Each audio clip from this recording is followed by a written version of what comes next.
Hello, everyone, and welcome back to the Pageant Sit Down. My name's Regina Elena, and I am so excited for all of you to be with us today. Why, you ask? Because as you can see in the title, it is episode 100, but it is also 2 years since we've been on air here on YouTube. And I am so excited because 2 years ago, I didn't have this co-host with me until a year later, actually. So I'm gonna bring her on right now. Hello, Liz. Hi, Regine. How are you? I am great. First off, happy 1 year on the Pageant Sit Down. Yes, congratulations. It's been such a fun ride. I mean, you've been here obviously from the beginning, but it's been a fun journey to be a part of, for sure. Thank you. Well, I'm excited to have you on here, but I'm also really excited to have our guest on here. You and I both talk about her all the time. She's amazing, especially if you are in the pageant world. Specifically, I guess in Ontario, you definitely know who our guest is. I've had the privilege of interviewing her before. She's actually guest number 12 and now guest 100. And I know, Liz, you and her have also had some wild adventures of your own. That's correct. Yes. Oh, should we introduce her? You feel free to do it. It's your All job. right. Okay. Well, this is. You'd think after 100 episodes I would know what to do. Anyway, everyone, please welcome the pageant gal, Maria Giorlando.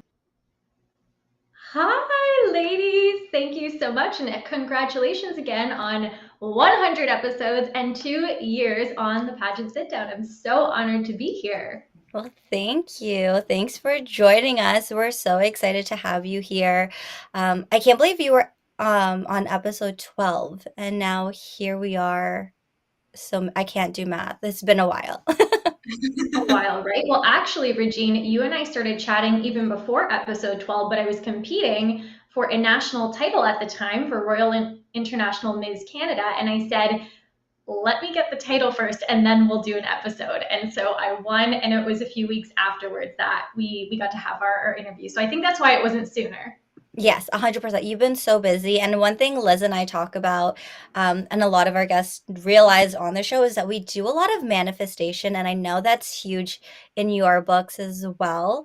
So whenever someone comes on the show and they talk about, can't wait to get the crown, or my dream title is, which I know I asked you as well, somehow they just come back with the crown and they end up back on our show. That's really how it happens, honestly. And honestly, it even transcends out of pageantry. So the day that one of you had messaged me to be your 100th guest was a day I had a coaching call with my coach. And I said, things have been going so well in the business, in life, but I want a little bit more community. I want to work a little bit more on having more collaborations and speaking, because that's really what I know I'm meant to do at like my core when everything else is like taken care of. And no more than 30 saying, hey, Maria, how's it going? Do you want to be our 100th guest? And I just said, thank you, universe. Thank you so much for listening. Yes, I would. That's amazing. Well, I like mentioned earlier that everyone in Ontario that is in the pageant world should know if they don't know who you are. But I'm sure there are people actually who are tuned in who are probably wondering who the heck is the Pageant Gal. And I guess I kind of took ourselves off regular programming. But Maria, can you tell our guests a little bit about yourself? Of course, my favorite pageant question. So, hi everybody, for those who I have not met or not chatted with in a while, or those who know me and love me and I love them back. My name is Maria Giorlando. I reside in Windsor, Ontario, and I am a full blown pageant addict, I guess you could say. I have been a competitor for over going into my 7th year, and I started my journey as a coach 4 years ago. And I've been able to grow a business and a brand to this international platform. I started, like I said, as a competitor, winning local titles, 2 national titles, representing Canada. And then in 2021, I won an international title with Royal International Ms. I was their international model Ms. title. And ever since then, my truest passion has just been to empower other women, not just across Canada, but across the world, to really believe that they can do these like crazy goals and dreams that they set out, and that they're actually not that far away from their reach. And it doesn't have to take decades and decades. You can do those things now with the proper knowledge, the proper strategy. And more importantly than anything, that I really see the pageant world starting to talk a lot more about is with the proper energy and mindset. So those are some of the things that I specialize in, I teach in. So not only do I do one-on-one coaching, but I love doing different workshops and programs to help pageant women be able to get the right skills and knowledge so that you can thrive in pageantry, whether it is your first pageant, your 10th pageant, you're going for a local title, or Miss Universe. That's really my intention, is to help women build the confidence and skills so that you can, again, like we said, manifest that title of your dreams, no matter what that dream is. Hmm. It's so great listening to you talk. You should I do a love it. podcast. Maybe one day we'll put it out there in the universe if it's meant to happen. Maybe by the next episode, on episode 200, we might have the Pageant Gal podcast. We'll see. Ooh, there we go. Speaking it into existence. I mean, I'm such a fan of all the stuff you do. I think it's so inspiring to me because it comes from a core of like passion about pageants. You can just tell that like you live and breathe it, and everything that you do associated with it is just really for enjoyment and for fun, which I obviously love. I saw today on your social media you were talking a bit about the business of pageantry, and you really dive into that a lot. What do you see potentials with people joining the business of pageantry? Because there's so many different aspects you can go into. And do you think people should try and pursue this? Absolutely. And I think we're in a space right now of women who, all three of us, are doing some form of business in the pageant world. And I think that that's the biggest thing that our generation in particular is going to start doing, is pursuing these non-traditional career choices. Because my passion, my purpose, my soul is in pageantry right now. But for those of you who know me, I am also a registered nurse. And one of the things I shared today was that when I was 17 years old, I didn't know what a pageant was. I would have never thought pageant coaching was something that I could do. And it wasn't something that I even allowed myself to think was possible, because I thought that was not normal. I thought it wasn't sustainable. And overall, it just was something I didn't believe could be a career. And I think that the more women realize that we're not just supposed to go to school, get a degree, get a job, pay our bills, and then retire 30 years from now and then start enjoying our life, I think the more that we realize we can actually create a life in an industry such as pageantry that we really love, that can be a thriving, prosperous business that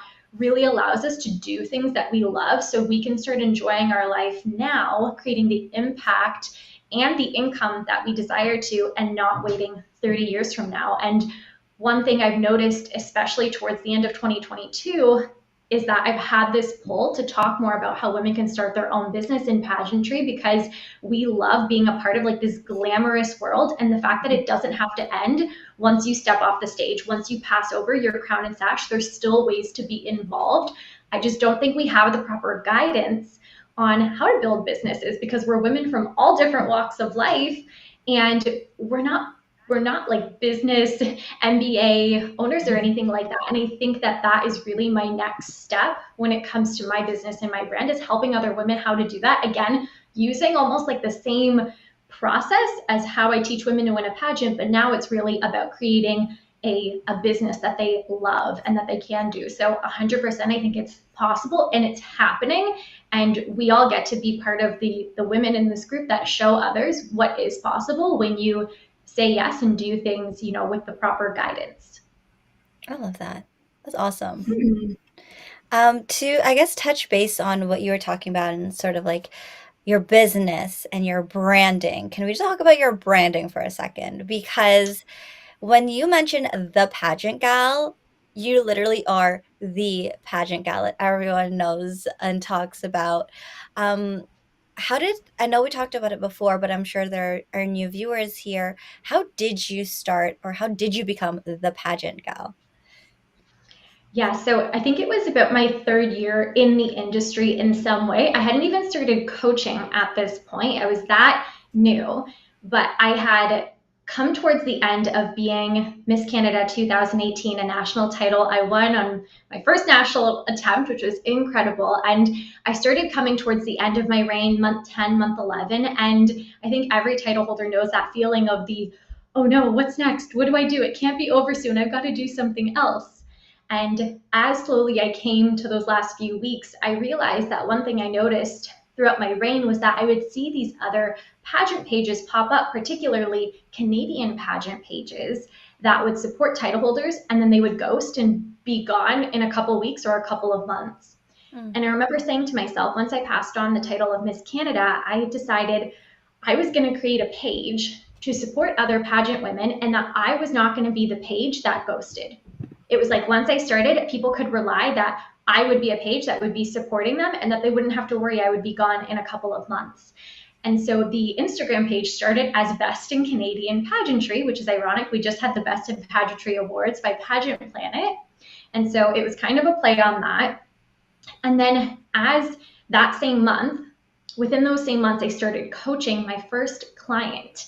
And one client became two clients became three clients, local clients became national clients, became international clients. And slowly I started realizing after about 8 months of being Best in Canadian Pageantry that it wasn't just Canadian women I wanted to support. I also wanted to make sure that my clients around America, around the world, also felt that same support too. And it was close to, I want to say, Christmas time of, let's say this was 2019. And I remember saying, I want to call myself a different name. I want this page to still be something pageant related. What would it be?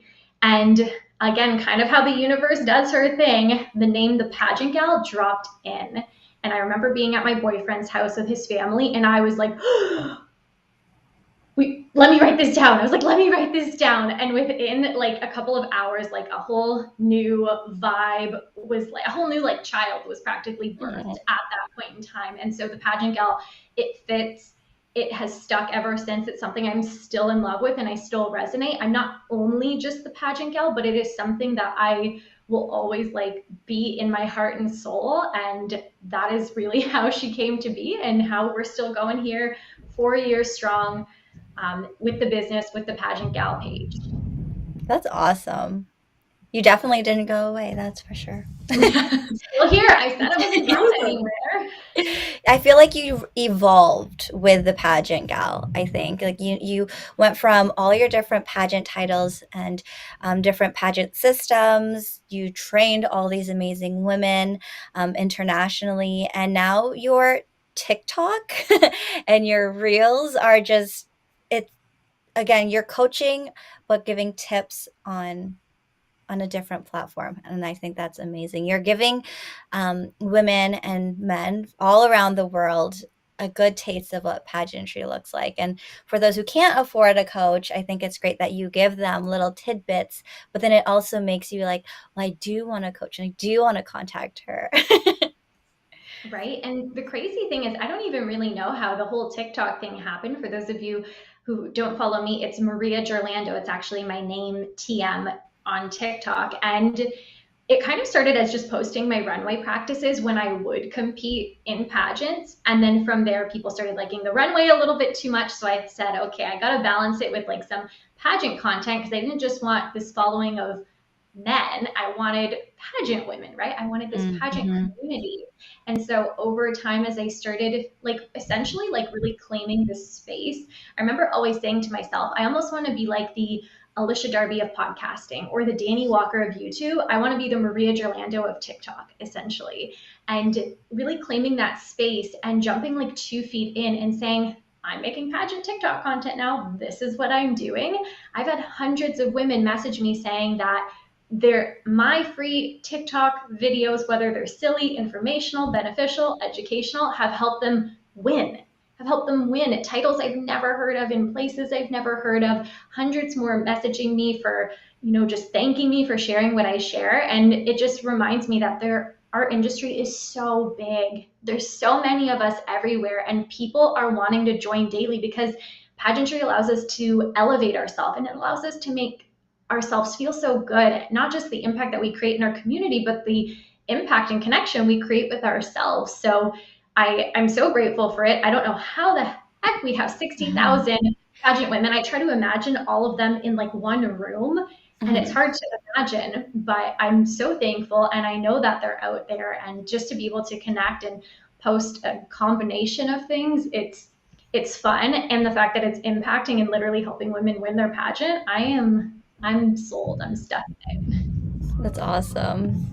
Yeah, I think it's great. Like we know in pageants there's a lot of people in it, but when it comes to resources, especially free resources, it's lacking, I would say. I understand why there's value in coaching, but giving people a small taste is a great way to at least get them into the pageant industry. And I think the bigger we grow, just as an industry itself, is good for all businesses in general, not just even coaching. So I always support all that. And I really love, especially all your content. Mm-hmm. I know I've talked to several of your clients and you as well. I know that your coaching is not just, the run of the mill runway and interview.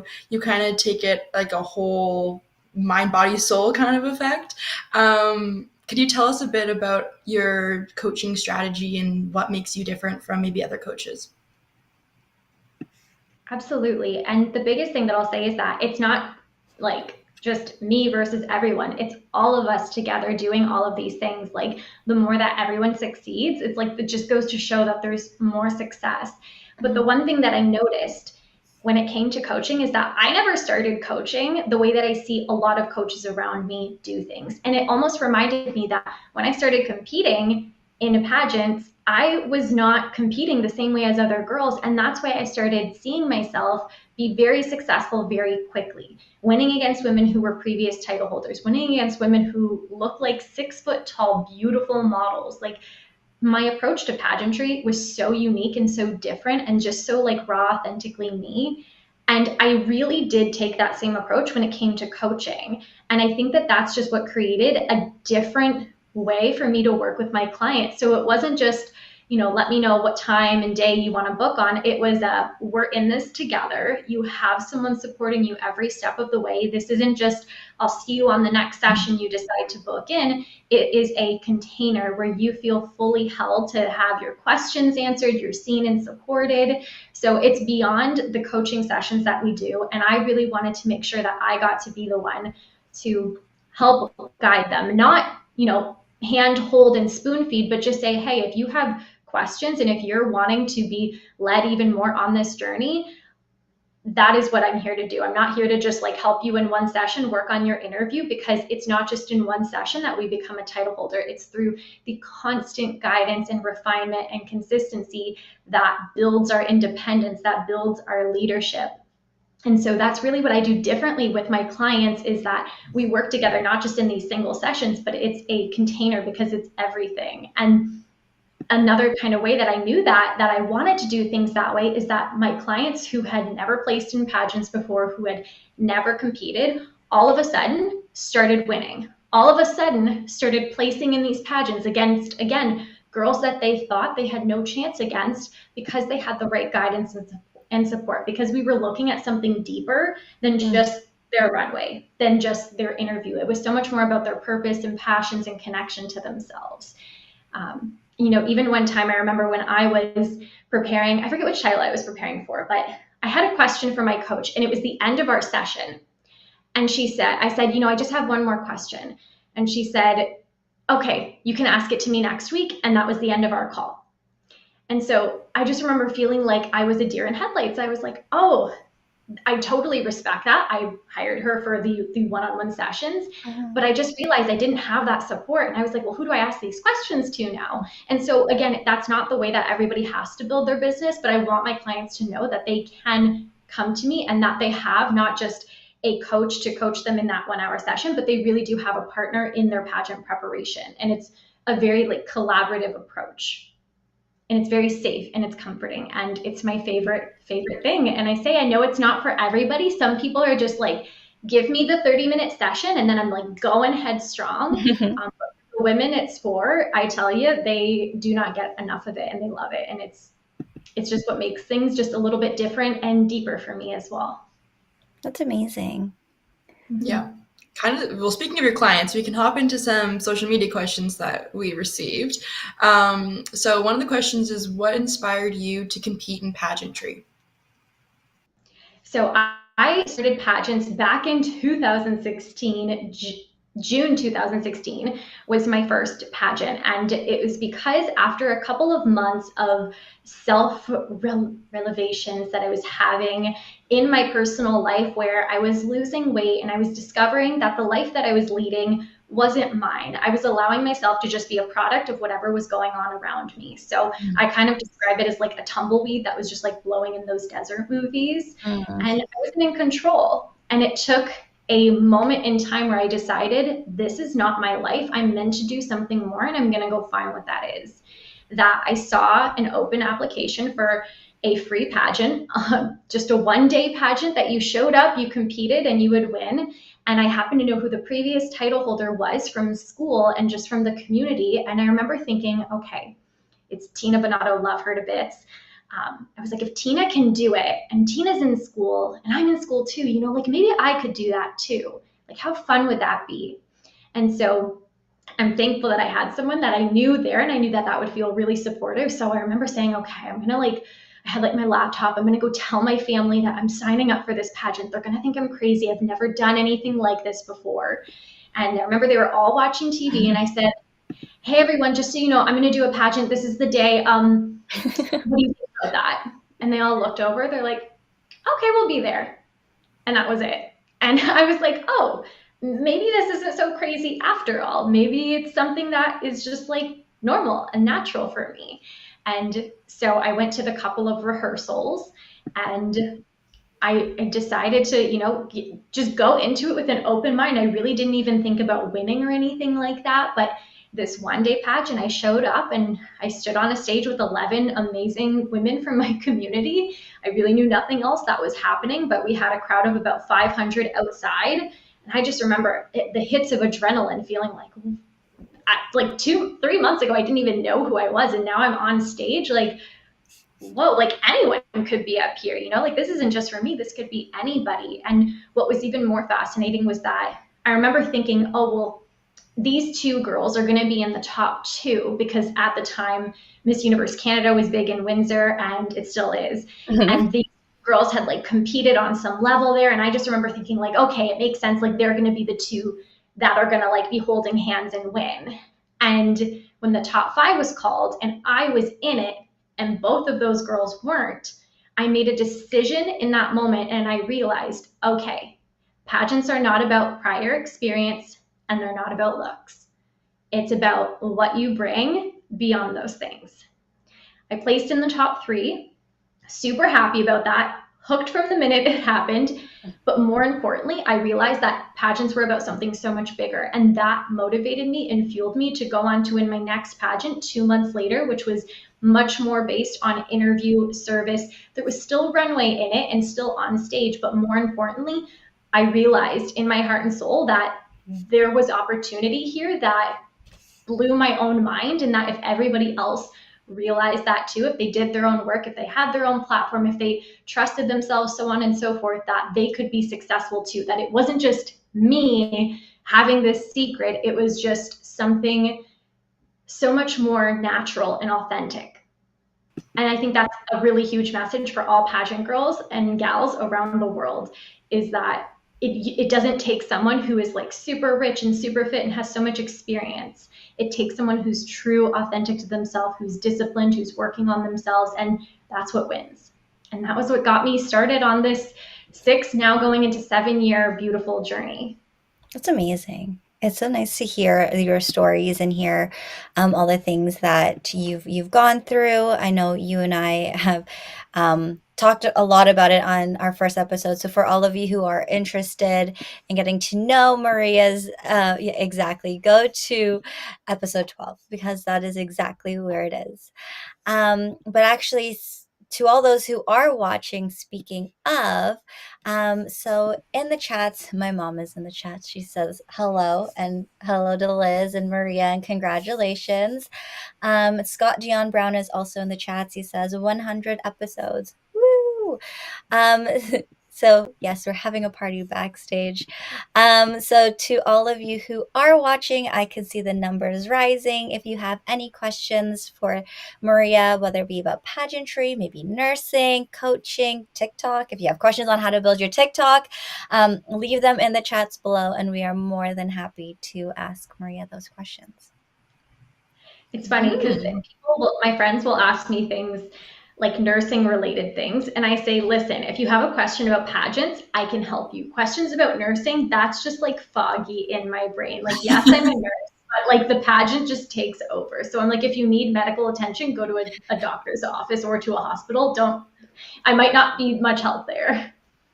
Let's talk about nursing for a second, or I guess your 9 to 5, because we know what your 5 to 9 is, but so your 9 to 5, you mentioned you are in the medical field. What has that been like for you during the pandemic and with everything going on? So, in a strange way, it's been very comforting to know that it's there. I know for a fact at some point in my life I was meant to be a nurse. I always, put myself in the position like, okay, if I became a pageant coach at 17, like, would my life still be the same? So, on a level, I do believe I was meant to become a nurse. And right now, I work in hospice and palliative care, which is end of life care. And it's ironically related to the work that I do because I get to really honor the legacy that these people of prior generations have left, the lives that they lived. I really get to help honor their legacy and their memory, and then it helps empower me to remind my clients how to live life with purpose each day because I know our time is limited here. We don't have an eternity, and I experience that daily. But more importantly, having my nursing job has allowed me to invest in my development as a business owner. Because, like I said, I went to school for nursing, so I knew how to become a nurse. I didn't go to school for business. And so my nursing has allowed me to invest in the things and learn the tools and skills of business, of sales, of marketing and branding and things like that. So it has helped me get to where I am today. And I'm really, really thankful for that. And it has been difficult, especially over the pandemic. It is still difficult. We still have COVID and we still have to wear N95s occasionally and do all of the gowning and gloving up. But more importantly, it just reminds me each day to focus on what I love and to be grateful for what I have because at any moment in time, our situation might change. And so while I know that my goal in my heart and soul is to be this like international, like Tony Robbins pageant coach type deal, I'm enjoying being a nurse for the time being and the job and the lessons that I'm learning with it. So this is just to remind you because talking to a lot more people online about wanting to build businesses in pageantry, but feeling like their full time, their 9 to 5 is limiting them. I want to remind you that it's actually the key to getting to where you have to go. And don't look at that 9 to 5 as something that limits you or hinders you. It's there for a reason. It's keeping you safe. It's paying your bills. And that's why I'm so grateful for the job that I do have. And it might not be here for forever, but I'm going to enjoy it while I still have it. And hopefully that gives like a glimmer of hope to anybody who also wants to start their own business that you can, even in a few off hours. And just because it starts there doesn't mean that it can't flip the other way.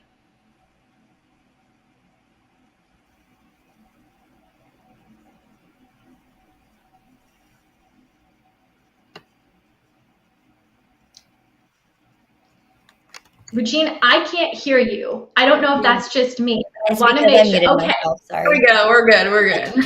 I was like, I don't know if it's just me. All right, go As ahead. I was saying, and no one could hear me.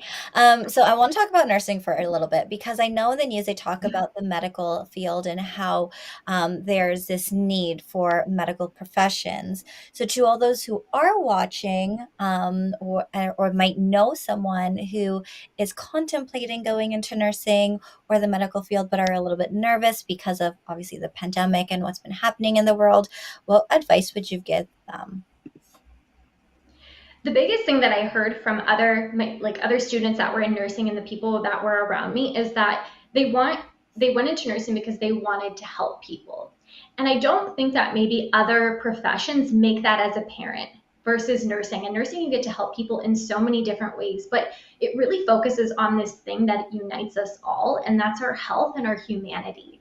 No matter if you're working in pediatrics, if you're working in health prevention, promotion, in a hospital, in the community, we all really have this common goal of making sure that the health and well-being of people in the community and for future generations as well, that they get to be taken care of and know that if they do get sick, that there is some hope, that there is some treatment or some health. So my biggest thing is that if you want to help people, if that's like really in your heart in one way or another, go into nursing because there's so many options and opportunities. And again, it's not the same as what I see other professions promote. And I think that that's what makes it unique versus everyone. We get to do that bedside manner. We get to talk to people as humans and hear their stories and comfort their loved ones. And it's almost like sometimes I think that I feel like I'm coaching with the families, with the patients that I'm with, because they just need someone to listen and to be supportive. And again, I don't know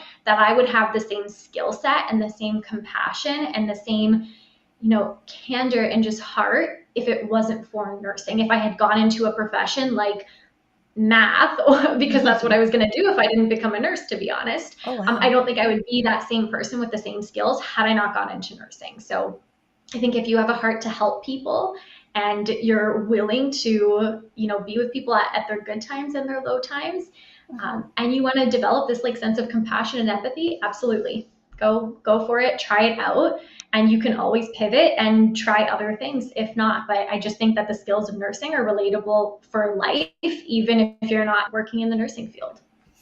I love that. Mm-hmm. Um, I see in the chat, Kaylee is in the chat. Hey, Kaylee. She says, "Love you all. What is your biggest tip or trick to organize all the thoughts and ideas someone might have in their head and can't figure out how to settle or organize them?" Let's get mental with this. Let's get mental. So I just started a new client container today, and I told her the same thing that I'm going to say now. I said, if you have a lot of things happening up here, we got to get them down here. And so this relates to if you're competing for a pageant, if you're running a marathon, if you are changing jobs. I think it relates to a lot of things, but I told her to write out 2 lists. I said, write out a list of things that you need to get, like physical things that you need to get in your possession, like a competition gown, or if you're running a marathon, like your shoes, your nutrition, things like that. Write down all the things that you need to get in some point, form, non-fancy, organized way. Everything you need to get where you think you need to get. And on the other list, write out all of the things that you need to do. So Mm, these aren't things that you need to like buy, add to your Amazon cart, that's it. But it's things that you need to go out and do, like hire a coach, like send in your bio, book your headshots and things like that. Because anytime it's up here, it's clouding your mental space and it's literally being carried with you every single day. So the best thing that you can do to tackle those things, how you choose to tackle them is completely up to you, but get it out on paper, get a to-do list and a to-get list to get organized, and then from there prioritize. What can I do now? What can I do a month from now? And then just slowly start to tackle things. One thing my boyfriend and I, Carlos, have been loving saying is that oftentimes the things that are on our to-do list for the longest take the shortest amount of time. mhm. So sometimes you just have to really commit to doing them, the hardest thing first, and then you'll realize, oh, I wish I would have done that sooner. That was so much easier than I thought it would be. I actually like that because it's true. There are so many things on my to-do list that I'm like, I don't want to do it because I know that it'll take me 2 seconds to do. And that is something that I know Scott's watching, and you've been on our show, The Sit Down with Scott Dion Brown. He is a king of procrastination. So he's probably listening to this and being like, okay, don't call me out. But it's true. And it's the same thing with pageantry where um, outfits, we know we have to pack, but we will wait till the very end to do it, like 2 hours before we're supposed to be at the airport. So What? I will say, that's not my life story. I am like born ready. I was like born before I was supposed to. Like I will not like things will be done. I will be early, and if you are running late, if you don't got your stuff packed, I will see you when you get down there. So much love to my procrastinators out there, but I just am a little bit more type A than most. no, I feel you. I am the exact same way. I am not the person that packs. I'm the one that packs like 2 weeks before they're supposed to go somewhere. Yeah. I'm, I'm just Guilty. saying. So actually, we are at the halfway mark, which is very shocking. I feel like I know this hour has gone by really quickly, but for the past 100 episodes in the past 2 years, we have been getting amazing tips from all of our guests. And Maria, you've already given us such amazing tips in the past and throughout the night. But what would you say are your top pageant tips for everyone watching tonight? Okay, Regina, I gotta clarify. Is this my top 5 tips? Because I've got my top 5 tips locked and loaded. What did I But if you say? want, Top is this my five. top 5? I want to make sure Yeah, because I came prepared. I told you I was like you born got it. ready. I was born prepared. I don't do things off the cusp. I got my We top actually 5. want to Okay. know. Okay, to the world, this is the Pageant Gal's top 5 pageant tips ever. Top five. Grab Top a five. pen and paper. I All right. got mine ready. My notes are ready. This is going to be so good. Okay, so I actually wrote this list out 2 times to make sure this is what I wanted to say. But right now, I'm talking to my gals that want to win. Because as much as I love the ones who want to compete, have fun, make friends, I love a competitor and I love helping women who want to win channel that in like the best queenly way possible. So the first tip that I have for you to be the title holder, win the title, manifest the title of your dreams is you need to take full responsibility for your thoughts, your actions, and your outcomes. You need to take full responsibility, meaning that these things are within your control. It's not the responsibility of your director to make sure you're prepared. It's not the responsibility of your coach to pose on stage and answer interview questions. These people can help you, but ultimately, the things that you think, the actions you take, and the results you get are yours. And this and you decide to be empowered to realize that these are things that you're going to take full accountability for is the minute that you step into your power, you sit taller and you own what you've got and you own what you do and what you can control and you pivot and learn from what isn't working. So that's the first step is to take full responsibility for your prep and your results that you get. The second thing is to heal what you can, your insecurities, fears, and doubts now. Start to work on them now and heal them now because the title, the crown and sash, is not a fix for your insecurities. So if you have any beliefs that when I get the crown, I'm going to feel better, or when I get the crown, I'll stop comparing myself, it is quite the opposite. The crown is an amplifier for the insecurities, the doubts, and fears that we already have. So you need to work on healing the parts of you that need to be healed. Any stories of not being good enough, not feeling worthy, feeling excluded, because as the title holder, it's going to feel 10 times worse. And this is a lot of pressure I see title holders carry when they're not working on those like deeper core wounds that they have. So heal yourself so that you can enjoy your reign. Okay, that's tip number 2 from the Pageant Gal. Tip number 3, you need to take the crown off the pedestal. You need to take the crown, the winning, and anything that goes along with it off of the pedestal. Because when we put it up there, what we're doing is putting ourselves down here. And you are not down here. The crown is not up here. It's not something you need to get. It's not something that you need to be better to do. You are all on the same level as all the delegates, as all of the judges.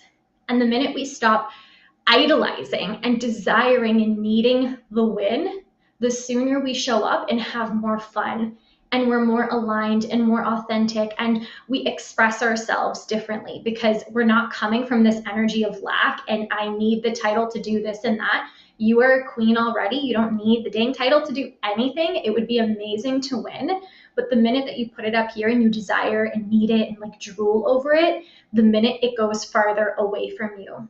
Nobody wants a title holder who needs the title to feel something. Feel it within yourself, put you and the crown on the same level, and use that to fuel you, knowing that you don't need it, but you are meant for it. Tip number 3. Tip number 4 is to believe before you see, and to really be the title holder you desire to be now. So you see how all of these like tips are kind of like building off each other? The whole idea is that you do not need the crown to be a queen and to do things that you would want to be doing as the title holder. I don't want you to mistake this for trying to do things to feel like and be seen to others that you're the title holder, like spending thousands of dollars on a wardrobe and booking all these headshot photo shoots. The whole goal of this is to realize that you get to step into being the title holder version of you now without the crown and sash. And when you start aligning your thoughts with what you would be thinking as the title holder, your actions with what you would be doing as the title holder, your daily feelings, embodying the feeling of what would it feel like to hold the title now? What would it feel like to be her now? When you start to become her, that's when you bring the title closer to you. That's when you collapse the time it takes you to win. That is how women win on their first try. That is how women win these major titles against the most incredible competitors, is by being the title holder version of you now. Be her now, believe it before you see it. Don't be like super shocked when you win, because you're already her. You're already becoming her. Huge title holder hack there. And the 5th tip is to plan for beyond the crown. Know your why beyond the crown and sash. Winning a title is not just the crowning moment and then like you figure it out as you go. Be a woman who is a leader, who has a vision for the future and who has a mission that she wants to better her community for, and know what you will do and the impact that you plan to leave with the title. This is also known as knowing your why or your platform, but more importantly, when you can see the vision that you're here to create and the mission that you're here to lead and the leader that you're here to be with the title, again, that builds momentum. When you're not wanting to go work out or practice, that keeps you going. It's that bigger beyond the title, the deeper purpose, the like bigger thing that you're here to do that motivates you to keep going. So don't just think about your why for winning. Think about your why beyond the title. Think about the people whose lives are going to be changed because you won. Because when you win, everybody around you gets to be elevated and gets to be improved. You just have to think about how. How is life around me? How is everyone around me better because I've won? What is my why beyond the title? Yes, know your why for winning, but know your why beyond. Those are my 5 tips for my gals, my girlies who want to be a title holder in 2023 and here on out. I love that. I'm here. You don't see me because you don't see backstage, but I'm literally like snapping I can't snap my fingers for the heck of me, but you get it. I was just sitting here thinking, I've been in pageants for like over 12 years now, a long time. And if you listen to these tips here, you will 1, save a lot of time, and 2, save a lot of money. So once this is done, zoom back and listen to that again, because that was very good. Yeah. On repeat, play this at nighttime. Exactly. Have you ever thought about writing a book? Because I feel like you'd write amazing tips and advice for all these future not even just for pageants, but I feel like business related or life related. You're a life coach too, right? I have a certification in mastery method coaching, essentially. So essentially, I have a mastery method to transformation, and then I can apply that I choose to apply it to pageantry, but other coaches I work with apply it to business, mindset, health, fitness, and things like that. So it's so much more than life coaching, but yeah, we change your life. Enough That's said. amazing. I mean, pageants change our lives too. That's why we're still Right. here 10 plus years Yeah. later. Yeah. Um, Yeah, and no, it's so interesting. Just to touch on what you'd said, I made a live the other day because I said I want to do more speaking, more collaborations, and more lives. mhm. And I shared some of like these big goals and dreams on this live that even at the time I remember thinking like, I can't believe I'm sharing these things out loud. But I really do see pageantry as being this gateway for like unlimited possibilities. And so some things that I was saying are that like, even though I don't have the evidence right now, I can see this being like a 7-figure brand opportunity. I can see myself speaking on some of the biggest stages and traveling around the world and being paid to travel. And with that, writing books to help women. Like, there's no concrete evidence that that's all going to happen, but it just in my heart and soul, I can feel that that's what I'm meant to do, whether it's 2 years, 5 years, or 10 years from now. So for now, you all have my content on TikTok. You have my programs and all of those things that you can take, but the book will come one day. It's just being channeled in all these different outlets. But yes, 100% book one day. I love that. You can take it as like your voice notes for your book. Like you're remembering all the things that you once said, you can eventually put it down to paper. I think it's amazing. I mean, I'm sure my mom's listening to this and she's like, "Wow." I can only imagine what my mom is saying because I know my mom is watching. But going back to Kaylee, she says, "Yes, love it." Going back to your answer for her question, and she also says, "Biggest cheerleader for all of you ladies." Thanks, Aww. Kaylee. We I want love to a see her. queen. We do. I want to see her back on stage soon. I want to see everyone back on stage. I want to Always. see everyone back on stage. So it's funny that you say that because I always say when people talk to me, like there's I don't know, a 95% chance you're going to enter a pageant because so today they just announced the winner of Top Model of the World, which I think that this, or Top Model of the World Canada. And this is going to go back to my and Liz's adventure in Sudbury back in October. But I roomed with Madison Fish, who is from Toronto. She's a model, an educator, adore her. And her and I talked, we were roommates while we were down there. And I remember asking her, because she's a former national title holder, she never got the chance to compete internationally, though. And I asked her, would you ever compete in another pageant? And she's got a successful career in Toronto, like just love everything that she's doing. And I remember her saying something like, you know what, I could see myself competing one day, like to get that national and international experience. And almost like at the same time, we both said something like it would be Top Model Canada. Like if she were to compete anywhere, just because of like the age, because they go up to like 32, she just turned 30. And I was like, okay, you have to message Michelle Westwaldy and compete. Like Michelle won't even have a virtual pageant. She should just send you. And so I didn't realize that she'd entered when they were looking, and they just announced today that she won. So you just have to Yay! have a conversation with me, really. Like that's that simple, I think, to It's win. true. So yeah, everyone go back on stage in pageantry. Just keep going, keep going. That's Yes. really true. But Totally. you mentioned your trip with Liz, so I do want to hear a little bit about your adventures going up north. Liz. Well, once we got there. Once we got there, it was good. So we have an amazing director up north. For those of you who do not know Cheryl Kazera, she is just a light in the pageant world, and in my opinion, she does pageant directing right. Right. And obviously, like Liz, you're going to be an amazing director too.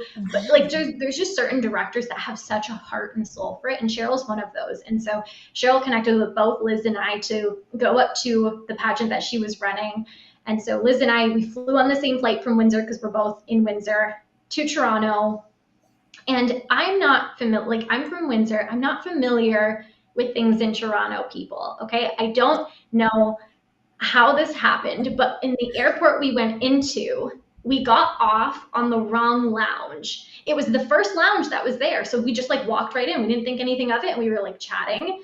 And for 2 hours, we sat in this lounge and we were chatting, pageantry, working, stuff like that. And like 5 or 7 minutes after our boarding time, I look at my phone and I'm like, we should be boarding right now. Like, why haven't they called our plane or anything like that? Only to come and find out that we were in the wrong lounge. We shouldn't be there. They don't know how we got there. We couldn't go to our flight because other flights were getting out, and that we missed our connecting flight to Sudbury. And you don't just like get on another flight 30 minutes later. Like they have a flight once a day to Sudbury. The next day So at night. Yeah. so yeah, our option was either fly the next day at the same time at night, stay the night in Sudbury, or stay the night in Toronto, or as Liz suggested and found out because she's amazing, to take an 8-hour bus ride through the night, through the boonies of Northern Ontario to get there. Wait, And so 8-hour We bus ride? left we left the airport at around 8 o'clock ish. We had to go to Union Station, the bus terminal, and we found our way through that on the transit system. And then we got onto our actual bus at 11:30 p.m. We arrived in Sudbury at like, what was it, 7 a.m.? 7 a.m. Yep. And then we were up 2 hours later to do the girls' Our hair and makeup. makeup. Can we just take Yeah. in we're in a call right now and I'm from Toronto. You could have called me for help, but I mean, I was gonna call you, but we had That no was our time. plan. oh my We were like God. We determined. We had to also make didn't want quick to miss decisions. it. We were both on the verge of a breakdown. Like that, it was very close, and like everything just kind of worked out. And honestly, Liz was like my light in that time. I was just ready to break down, but she was like, "Nope, they got this bus." And so, long story short, we'll pretty much do anything to get to pageant land and back to pageant weekend. We'll do anything, take a bus throughout the night, get no sleep at all, ruin our backs from sleeping on the bus, Oh but my we made gosh. it there. So if I'll, we can I'll do never that, forget that 4 a.m. stop at the Circle K somewhere in North Bay area. Got a delicious ham sandwich Oh and no. survived. But yeah, I mean, I think me and Maria hold the title of like most determined pageant.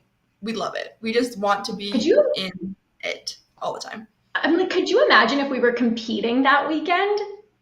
That No, I would have lost it. This ladies, like nothing is really expect the unexpected. I'm just glad we weren't it, competing. I didn't have to be on, and I will forever just like make sure you're at your gate when you go into an okay. airport. Make sure you can see it somewhere. Don't go in the That's the biggest international lesson. section because they'll be confused how you didn't get through customs. But that's okay.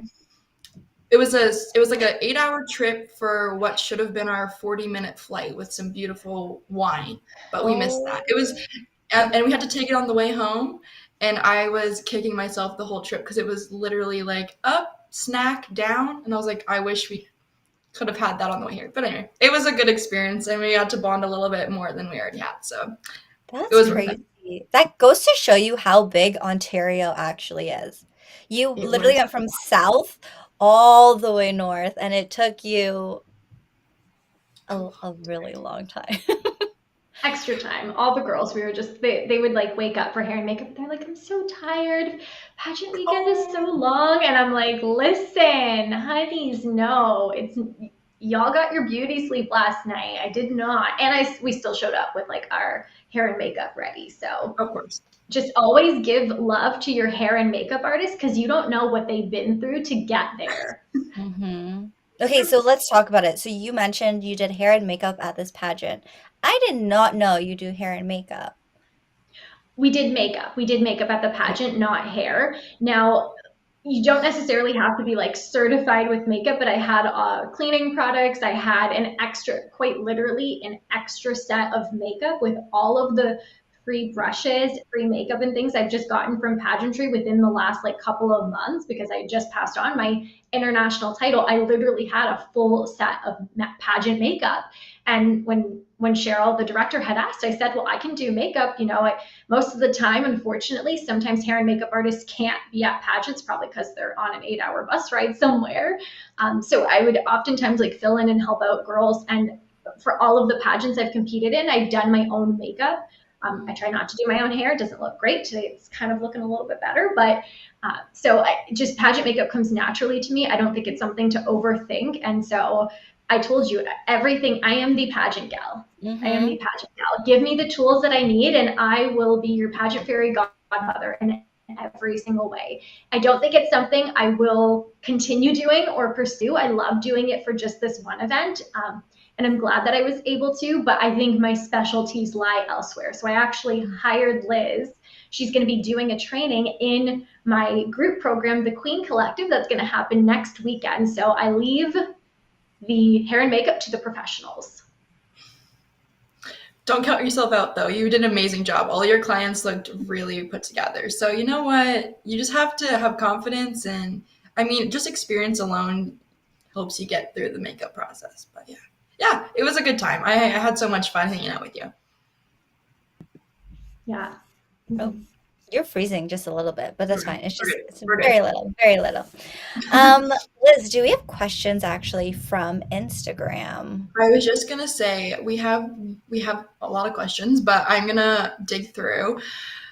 I want to hear about this one because I do love your opinions on your social media. Could you tell us what is your most controversial pageant opinion? That's not my question. That's from social media.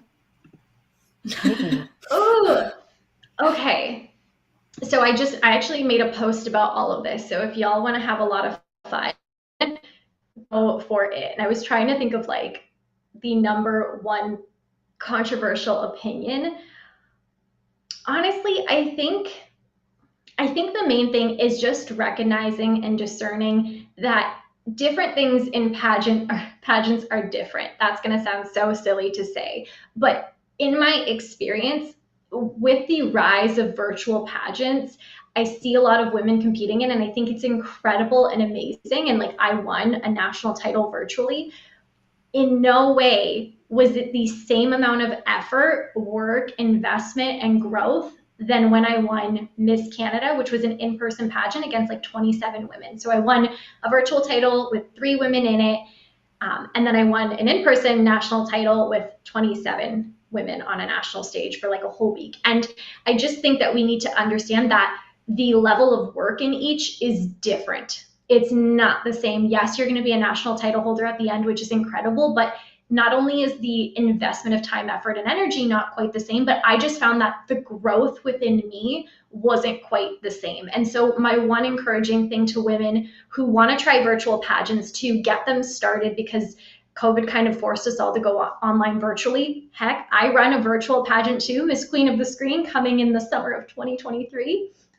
To also put yourself out there to try an in-person pageant, because it is going to change the way that you prepare. It's going to require a lot more of you, and just the growth is really unmatched by any other like virtual endeavor that I've personally taken on. So it's not that one is better than the other, but I just love like the traditional in-person pageant weekend pageant competition, and just realizing that what it takes to win online versus 3 or 2 competitors is not the same as an in-person like national pageant with like a whole weekend. There's just a lot more mindset, a lot more preparation and thought that goes into it. So everyone's been super respectful whenever I do share my controversial opinion. So I'm always like, is this controversial? Is that? I don't know. Is it controversial or is it what we're all thinking? We're just not saying it. That's what it And is. I think that's what it is. Recently, I've just been really daring. I see myself freezing now. Okay, I'm good. You're good. We hear you I've just though. We really hear been you. okay, perfect, because that's where it comes in. But I just think that what we're all just kind of like hiding behind this good girl energy online, and I Mhm. get it, because in pageants, women are ashamed for being too honest or open. And I get it. I'm not a title holder, so I have kind of some ability to be a little bit more raw and unfiltered. But I just really want to break down the parts of us that feel like we always have to be good and perfect and on, and really just share some of the things and bring light to some of the practices and statements I see that just don't make sense to me. And it doesn't mean that they're bad or good. People can do whatever they so choose, but just to kind of note some of these things and seeing that everyone else is thinking them too, I get to use this platform to not advocate, but just bring awareness to some of these things, and hopefully be able to be part of this positive shift in pageantry that I hope to see in the years moving forward, where we're more accepting, more understanding, where we can actually use our voice and not be reprimanded if people don't agree with our opinion. Mhm.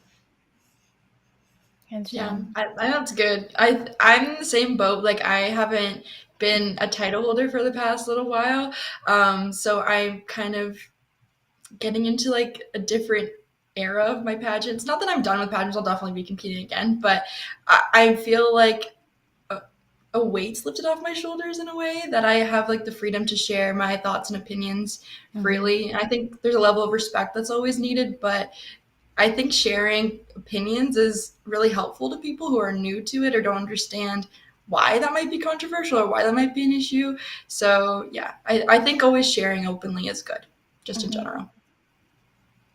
Yeah, and Yeah. you know what, I'll share one other controversial thing that I see that is happening, and it calls out us coaches, myself included. And the only reason why I share these things is because I'll have women in the community message me and say, Maria, this is happening. Like, why? And so one thing I notice is that us as coaches, like, yes, we love when our clients win and we want to celebrate them, but I feel like it creates this really false narrative that all of our clients are winning. And if you're my client and I'm not posting about you, but I'm posting about everyone who's winning, that like you don't matter. Like you competing and not placing like didn't matter and it wasn't successful, and you probably should have won because then I would have featured you. And it was only in the summer this year where I kind of like had that realization. I was like, am I doing this to my clients, or am I really celebrating them and the investment and the courage that they've made to come here? And I just remember saying to myself, I'm going to take a stance on this and make sure that all of my clients are seen and celebrated because they are all queens.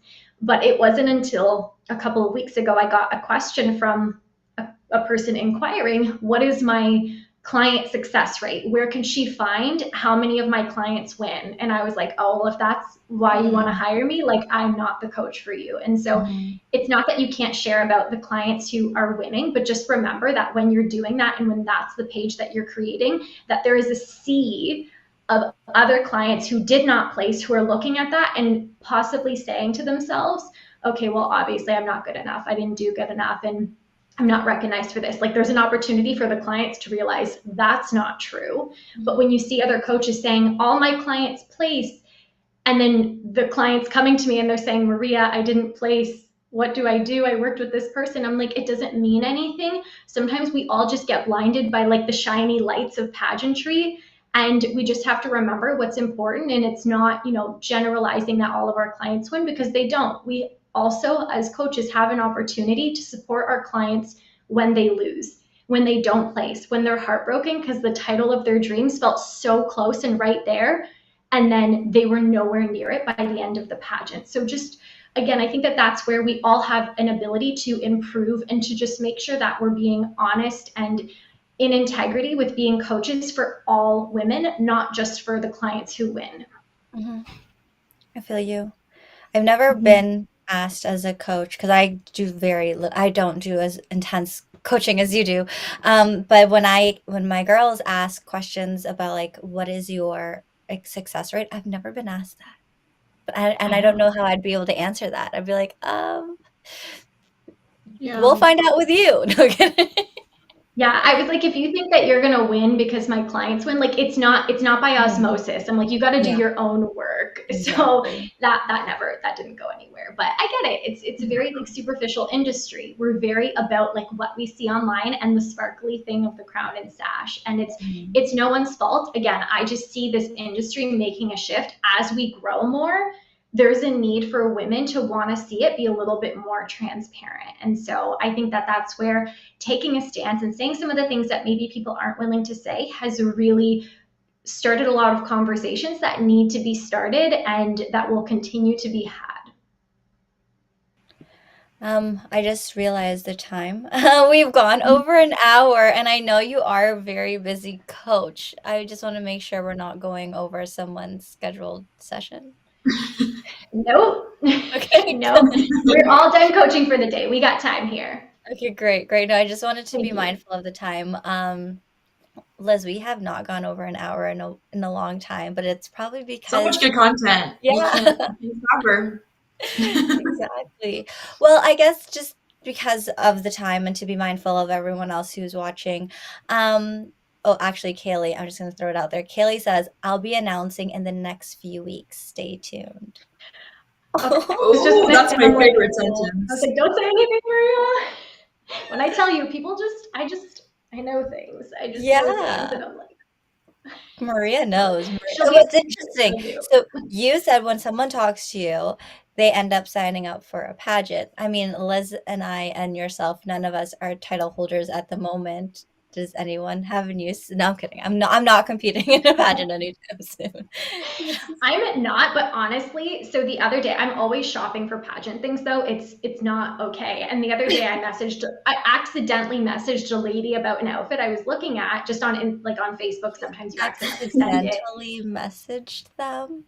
Yeah, just like the default message. It's like, hey, is this available? And I didn't realize it until I got a message back from her. And then I was like, what are your sizes and stuff like that. And so it got to the point where I said, I'm like, oh, well, will you do it for this much? And she said, yes, where do you live? And I said, can you ship to Canada? And she said, no, I can't, sorry. And I was so disappointed. And I was like, Maria Giorlando, you are not competing in a pageant. You need to relax. So I'm not competing, but clearly I'm still shopping for pageant wardrobe for the future competition that I might compete in one day. But right now, it's really about putting clients in where they're competing. And I am more than okay with that, but I do see myself on stage again one day. But actually, what's really exciting that I feel like we might have mentioned that here was that, for me, it's not just about competition and pageantry. It's not just about coaching and business, but I found this part of me, which I encourage all of my clients to create a platform that they have of their own that advocates for something that they care about, that starts an initiative that they are passionate about. And recently I was reflecting because we're in my program, Nail Your Pageant platform right now. And I realized that I haven't really been doing the work with my platform because my platform is kind of like turned into coaching. But coaching is not like my platform. It's not that service that I do. And so actually in the next couple of weeks, I'm restarting a service initiative that I've done in the past. And it's going to be something that the community will love. I'm going to keep it there, but that's something that I'm starting. And even though it's not for a pageant, because I don't have a pageant really on my radar right now that I've signed up for, but it's something that I was like, this is why I'm here. This is why I'm doing this. It's beyond business. It's beyond pageantry or a title, but it's starting up, and it's not, like I said, it's not like a program or anything. So just stay tuned because that is going to be coming soon. Amazing. Cool. I love hearing tidbits from everyone on what's new with them. But actually, Maria, so for all of our viewers, let's start to wrap things up because, it's the evening time and I'm hungry. Um, for those who are interested in getting coaching sessions from you or learning more about what you do, where can they find you? So you can find me on Instagram at the Pageant Gal, and my website's also www.thepageantgal.com. I will also say don't hesitate to check out my TikTok and my Pinterest, which are both under Maria Giorlando. I post a lot of free tips, tricks, even though I don't necessarily think that I have like the best runway and things like that. I think people just love to watch and see the tips that I have because in my mind, like my runway is great. So I think that if you just want to learn a lot and be inspired and have someone that you can just like a whole community really that you can chat about the industry with, check out the TikTok community and the Pinterest community as well. But if you really want to like dive deep into coaching and tips and things like that, either my Instagram or my website, send me a message. That's how you get to chat with me. I don't have an open booking link on my website. That's not quite how I do things. We just get to have a conversation about your goals. And if support from me is really what's best for you. So definitely feel free to check that out. And actually tomorrow I'm doing a live all about coaching for 2023 and different programs and services. So that'll be like a whole fun time. So check that out on the Pageant Gal Instagram. Amazing. And is there any last tidbits that you'd like to share with our viewers?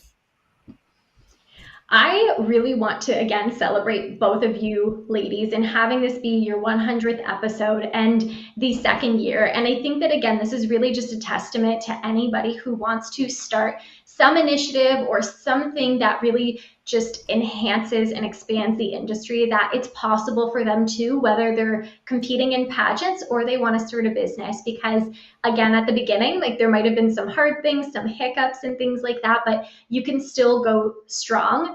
Even if the journey's not perfect, definitely decide that it's something that you want to do and be willing to work through any difficult times or measures in the process, because you might have your own podcast, YouTube episode and have the 100th episode be happening, or you could be an international pageant coach and director.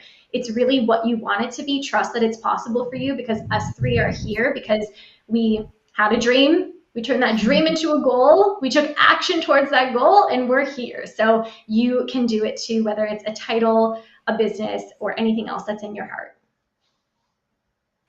Amazing. Well, thank you again for being our 100th guest, because not everyone and nobody ever will be able to say that they were our 100th guest. So honored. Thank you. And before we wrap things up, I guess, Liz, where can people find you? You guys can find me on Instagram at Elizabeth Murdoch Pageantry. That's where I put all my pageant stuff. You can find me at Elizabeth Murdoch Artistry. We briefly talked about my hair and makeup business. So I'm currently booking for Canada Perfect, Canada United World, and Canada Galaxy. And anything else that you may be interested in going to, let me know and we can work out packages and stuff like that for any pageant. Also, if you're interested in a brand new pageant system, you wanted to try something fun, national based, come check out Canadian National Miss at Facebook, Instagram, online too, www.canadiannationalmiss.com. How about you, Regine? You guys can find me here on this YouTube channel, where you can subscribe to this channel. You can like this video if you haven't already. We go live every other week and talk to fun, amazing guests like Maria herself. And you can also find me on Instagram and TikTok at It's Regine Elena. Yeah, I guess that's where you can find me. To Liz and Maria, thank you for spending your evening with us and for 100 amazing episodes. And Maria, thank you so much for taking time from your very busy day. I know you have, like I said, you have your 9 to 5 and then you have your 5 to 9. So thank you for spending an hour and a bit with us this evening. Of course. You're welcome. Congrats again, ladies. Thank you. Liz, congrats on 1 year on the sit down. Yay! Pageant sit down. Amazing. And to everyone, thank you, like I said, for joining us this evening and for 2 years on air. We are super grateful for all of you, and we cannot wait to see you in the next one. Bye. Bye.